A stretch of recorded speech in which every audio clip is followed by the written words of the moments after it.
আপনার কেনা এক কাপ কফির পেছনে একজন নিরীহ ফিলিস্তিনির রক্ত ঝরছে? আজ আমরা যে পণ্যটি চক্ষু বন্ধ করে কিনছি, একবারও ভেবে দেখছি না সে পণ্যটির লাভের টাকা কোথায় যাচ্ছে।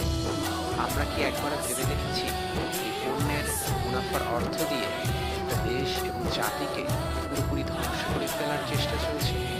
যে শিশুটির হাতে আজ খেলনা থাকার কথা ছিল, সে আজ নিঃস্ব হয়ে পথে পথে ঘুরছে।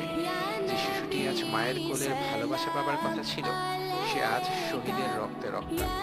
আপনি কি সেই কাপড় কখনো পরবেন যে কাপড়ে আপনার ভাইয়ের রক্ত লাগানো আছে? আপনি কি সেই চিপস কিংবা পানীয় কখনো খাবেন যা দিয়ে নিখোঁজ সন্তানদের হত্যা করা হচ্ছে? একটা ছোট্ট সিদ্ধান্ত বদলে দিতে পারে অনেক কিছু। একটা নাম হতে পারে একজন বাচ্চার জীবন রক্ষাকারীর নাম। Boycott Israel, boycott Israel.